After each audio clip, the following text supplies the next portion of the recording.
welcome to We Poets. My name is Sally Baker, and I'm the host of We Poets.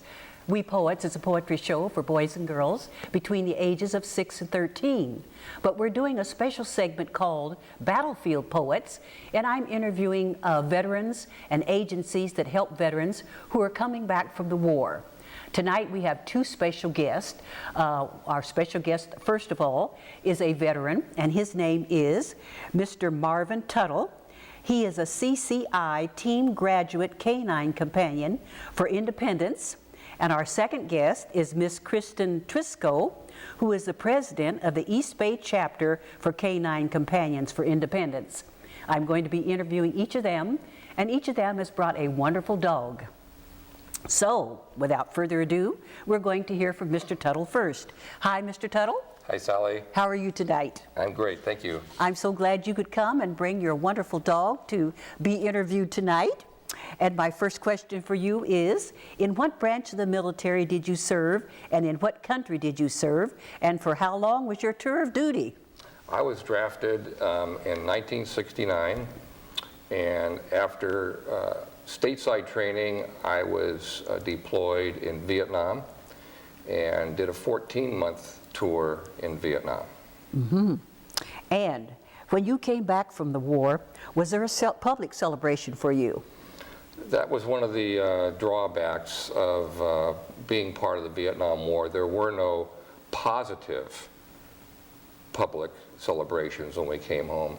To say we didn't participate in celebrations where we felt we were welcomed home. In fact, when my wife came up to pick me up at the Army terminal, I had asked her to bring me civilian clothes because I just did not want to be seen in military uniform, simply because of the fact that there was no positive celebration. Oh, that's so sad. Isn't that terrible that men and women went and fought, and then when they come home, they were treated like that? Yes. That's terrible. I would hope that in light of that lack of celebration, that's why we're having better celebration for returning soldiers now. Yes, yes. Now my next question, as we talked about, you said your wife welcomed you home. You said you didn't have any children, right? That's correct. So could you tell us, how did the rest of your family and your neighbors and your friends welcome you? I think there was a lot of question because by the time I came home, a lot of other vets had been coming home over the years, bringing home a lot of issues. And so my family, I think, right away was concerned on what kind of shape I was in when I came home. And my wife and I had been married for about 2.5 years at that point. We'd been married for a year when I got drafted. And so obviously my number one focus was to rejoin my wife and her, me, and start a civilian life over again. Mm-hmm. And did friends invite you and your wife to come to their home, like for meals, or just to reunite with you? Did they? They did. I think once again my friends were curious to how I had weathered the war, and immediately I think they wanted to welcome me back into the civilian life again, and probably the best way to do that was just to get together and have parties and talk through what I had been experiencing. Mm-hmm. Now, did you have any other friends who were veterans who you got together with? I did, not right away, but after some time we started to seek each other out. I would get a phone call from someone who I'd served with who just happened to be in town or was coming to town, and we did on some occasions get together with other service friends. Oh, that's great. Now, what was your biggest challenge readjusting back into the family life?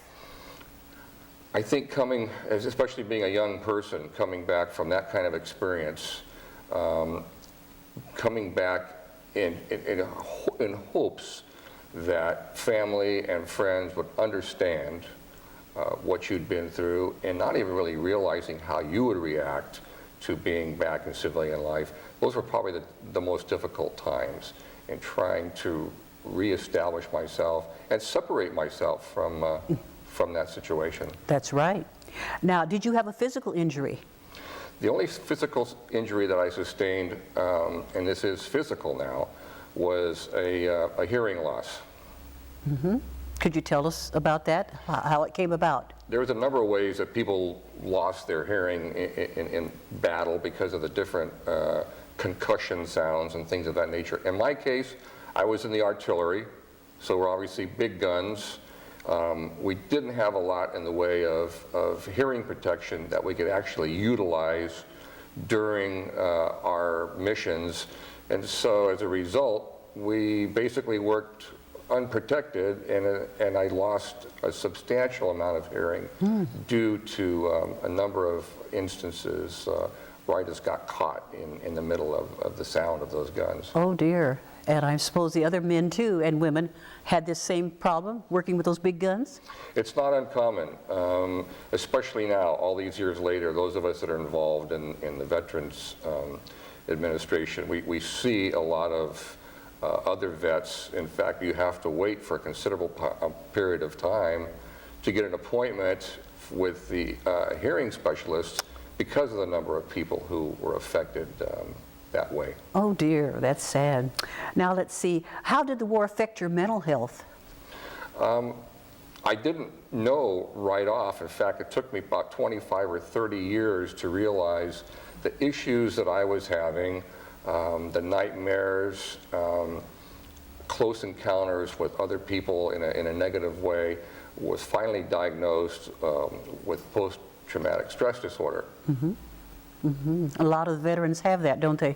Unfortunately, yes. It's not an issue solely to veterans. Anyone who has been involved in a traumatic experience can suffer post-traumatic stress disorder. But those of us that are obviously at a young age in a war environment, where we were set up for that. Oh yes, yes. Now let's see, did you socialize with friends and other veterans and talk about their war experiences? We kind of touched on that, didn't we? We did, and I think the difference, it was in conversations that I would have with other military personnel versus the kind of conversations I would have with my civilian friends and family, simply because I didn't want to go there and they didn't want to hear about it in many cases, and they didn't even understand what it was that I was trying to impart. Now, has the VA helped you and your family to obtain the help you need? The VA has been an amazing experience. I worked in the civilian sector for about 30 years with my own medical insurance before I finally sought out the VA. I sought them out way later than I should have because the care has quite frankly been amazing. And they took me through an entire process of diagnosis and treatment for my post-traumatic stress disorder. Good, good. Well, I think we've covered most of the questions. Now let's turn the focus to your dog here. Let's hear all about him. That's the fun part. and that, quite frankly, is another segment of my life that I waited longer than I should have. I'm in the wheelchair because I sustained a spinal cord injury in a motor vehicle accident about 13 years ago. Oh. And for the longest time after my accident, I knew about these service dogs, but didn't think I really needed one. I knew the things that they could do for me, and at the same time, I didn't think that there was enough things that I needed. But enough friends and professionals who work with these kinds of dogs finally convinced me that it's something that I should take a look at. And I did. Good. Filled out the paperwork, got the process started, only to find out that it was about a 2-year wait to get my dog. Now, before we end this segment, would you like to show us your dog here? I'd love to introduce you. Okay. My dog's name is Yara. Yara. Come on. You're on camera. Look there at Good camera boy. 3. His name is Yara. It's a name that begins with Y. Oh, yes. Every litter with this organization gets a letter of the alphabet. Good. So he had 9 siblings that also had to have names that began with Y. Oh. But he's a fully trained Canine Companions service dog. He's stretching right now. Oh, he's stretching, and sitting yes, down. yes. Yara, stand. Look there at camera 3. And they go through a solid 2 years of training. About 18 months of that is with what we call puppy raisers, people who have them in a more civilian role, who acclimate them to society.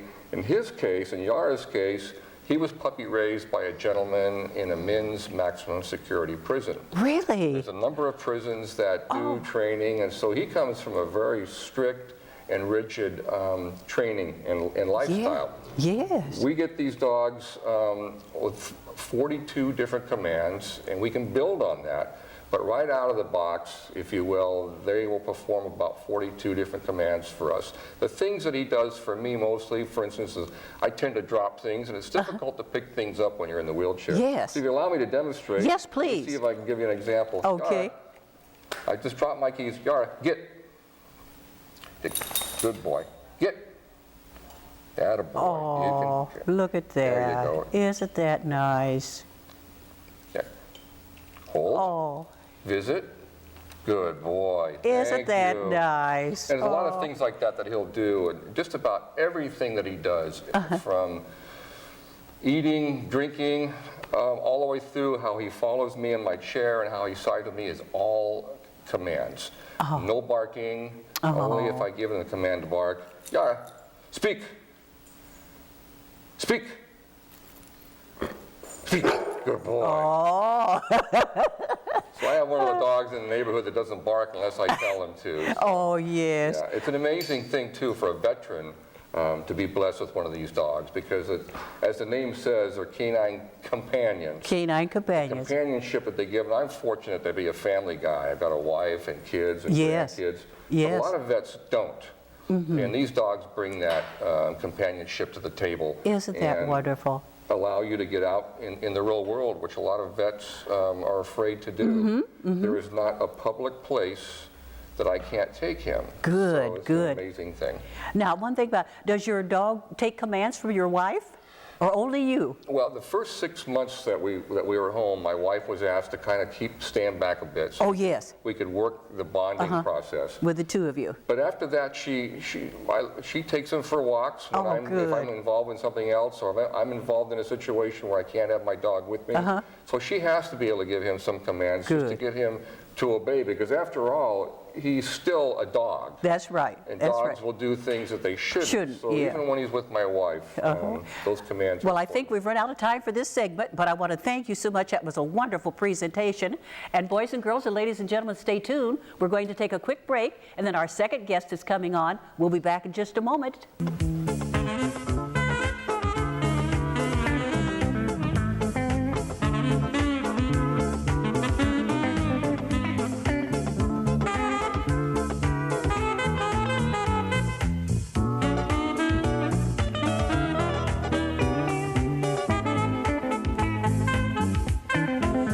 I would now like to introduce you to my special guest, and her name is Ms. Kristen Trisko.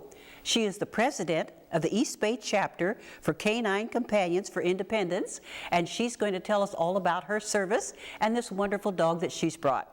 Hi, how are you, Kristen? I'm great, Sally. Thank you for having me Thank you. Now, we're going to jump right in, and why don't you tell us what your position is at your agency and what you do to help these veterans. Be our guest, please. Thank you. Canine Companions for Independence is an organization that was created back in 1975 with the idea of enhancing people's lives who have disabilities by providing highly trained assistance dogs. With veterans, it's a recent initiative that CCI has put into effect with all the returning veterans from the Persian Gulf. And the idea is to get these service dogs into the hands of the veterans that need them. These dogs are able to turn light switches on and off, pull wheelchairs, open refrigerator doors, pick up just about anything that you can drop, from your car keys to a pencil to even a credit card. They're pretty amazing dogs. And I am the president of the East Bay chapter, and the East Bay chapter is a group of local puppy raisers, breeder caretakers, graduate teams, and general volunteers that support our organization up in Santa Rosa. Isn't this great? Can the public come and take tours of the facility to see how you train these service dogs? Up in Santa Rosa, they do tours, and they do tours, I think, several times a week. Wonderful, wonderful. Now tell us, how does a veteran get one of these special dogs? Well, it starts with a written application, then it goes to a telephone interview and a face-to-face interview, and then once you're accepted, then there's a little bit of a wait. I see, I see. Now, do you have more male veterans than female veterans that want these service dogs? You know, I can't answer that question. I don't know. Right now, I know we have 47 active veteran teams across the United States. We've placed 5 in 2011. Canine Companions, since its inception, has placed over 3,700 dogs. Good. With people with disabilities. Good. Uh-huh. Now let's see, about how many veterans did you say you'd served this year? 47. 47. Well, only 5 this year, but I see. 47 total. But it is a relatively new program for Canine Companions. Good, So good. the idea, there is a whole wounded veteran initiative right now to increase that number of dogs for veterans. Now, do you help with any of the training? I am a volunteer puppy raiser. So my part of the training is taking an 8-week-old puppy, bringing it into my home, and teaching it basic obedience. And there are actually 24 commands that I introduce. Anything from the basic things like sit, down, stay is kind of an implied, but we do wait, up, visit. They're all commands that are used as stepping stones to advanced commands. Once see. the puppy is about 18 months old, it goes back up to Santa Rosa. Oh. I call it sending my child off to college. Oh, It's kinda like yes. sending a child Yes. off to college. I bet you're sad. Yes, Yes. you are sad. And then in advanced training, which is 6 to 9 months, then the professional trainers up there teach them another 20 commands Wow. to build on what the puppy raiser has done. Now, what breed of dogs do you use that are the best for this service? Canine Companions use golden retrievers, labs, and then they cross the two. And they call them the Gold Retriever cross. And what type of dog is yours? Stanford here is a full lab. A full lab? Good. Because I'm also a breeder caretaker. Oh. So Stanford was born at my house. At your house? At my You house. delivered him? Yes. Oh, dear. I did. Breeder caretakers whelp puppies in their homes. Oh. And then once the puppies are 8 weeks old, we bring them up to the Santa Rosa campus where they get their first health check, their shots. Oh, dear. They get tattooed. Tattooed? They get tattooed. What kind of tattoos do they They get? get a tattoo in their ear. In their ear? It's an identification number. Oh, so if they get lost, Yes. That's- So every single dog has a tattoo. So they're very hip. is this something? Now, what kind of shots do they have to have? Oh, the regular dog shots. Regular dog shots. Is that something? Now, how much do they eat? Stanford here eats 4 cups of food a day. You have a special diet for them so they don't get too heavy? Yes, they are all on a special diet. On a special diet? It's a premium dog food, and based on their size, it's usually 3 to 4 cups of food a day. I see. Now, can they? My breeder only gets 2. I see. Do they have meat? Do you feed them meat? No, it's all kibble. Oh, all kibble. All kibble. And they drink lots of water. They free water. Well, would you like for him to stand up, and you want him to give us a few? He has a birthday next week. Next week. How old is he going to be? He'll be 1 year old 1 year old. on December 14th. You're going to bake a cake. We'll put that one candle on. He'll get a frosty paw. A frosty paw. What's a frosty paw? It's a frozen dessert for dogs. Oh, how cute. How cute. So Stanford, he knows some of the basic commands. Stanford. All right, Stanford, you're going to be on TV now. Get up, I guess. He's finally settled down. Oh, here's your big moment now. Come on.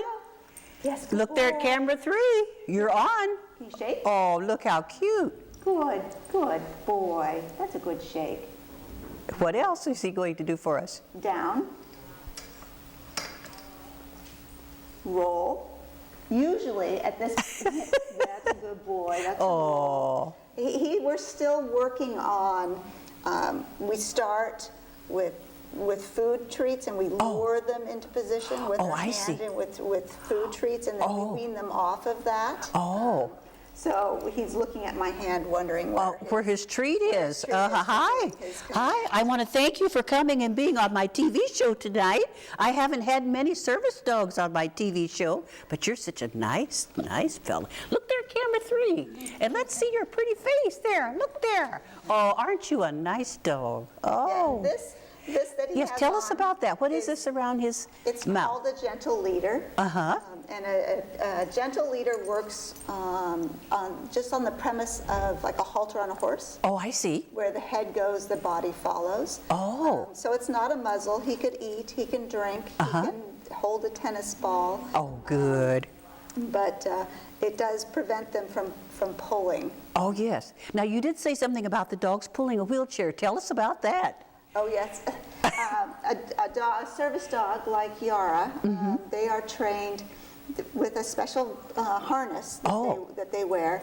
The person holds on to the harness, and the dog can pull the wheelchair up, and like help pull up a ramp. Oh, really? If you're in a manual wheelchair, it can get tiring. Yes. Going uphill. Yes. So the dog can help by pulling up a ramp, pulling over maybe a little curb or driveway curb. Oh. Can help pull the wheelchair over those types of things. Isn't that nice? Now, do you take the service dogs out like to schools and give talks to children in the schools? I do. Tell us about that, please. In fact, I'm going to a preschool shortly. But yeah, we go out to classrooms and which is good socialization for the puppies also. That's one of the key things that a puppy raiser does, is get the dog familiar with all different situations. Yes. Sounds, smells, different age people. So going into a classroom, preschool, elementary, is good for kids for the dogs to get used to being around children. That's right. That's right. As well as being around adults. Do you ever take them to nursing homes? I have taken my dogs to nursing homes. And how do the seniors react to the dogs? They like them and want to pet them? Usually they do. It's a treat for them to have the dogs. Oh, that's good. Now, is there anything else you'd like to put out before we have Marv and his dog come on for our grand finale? Anything else you'd like to put out to our watching audience? Well, I would just say that be on the lookout for whenever you see a dog in a vest, and it could be a yellow one like this one or a blue one like Yara. Whenever you see a dog, make sure that you ask first before you pet it. Oh, yes.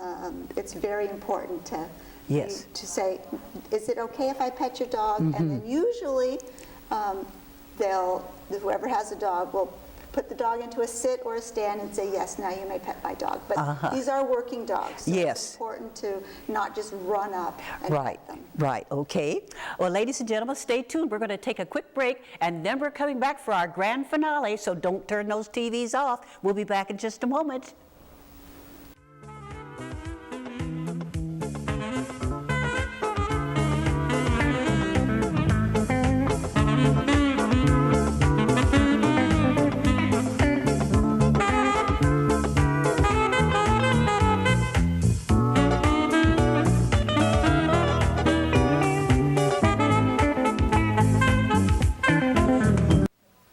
And now Marv is going to give us a demonstration before we end our program. Marv, be our guest. Thank you. Well, as Kristen mentioned earlier, some of these dogs are pullers, and my Yara happens to be a puller, so I just wanted to show you his vest and how we do that.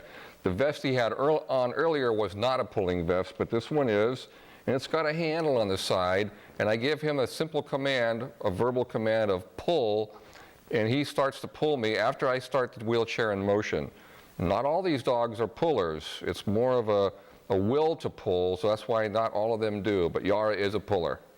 Isn't that wonderful? And you just take hold of it and give him the command, and he does it. That's correct. Great, great. And now, Kristen, is there anything else you would like to add before we end our program? Sure. The one thing I'd like to say, if any of you would like to help this organization, one of the biggest things Canine Companions always needs is more puppy raisers. You get to take an 8-week-old fluff ball into your home, and it's a wonderful, wonderful thing. And how do they contact you? Look there, the number on the screen. Just contact the number on the screen. Good, good. Well, I want to thank you both for coming and your wonderful dogs here. So without further ado, let's say goodbye to our watching audience. Thank you for watching, everybody. Everybody. And goodbye. Bye-bye.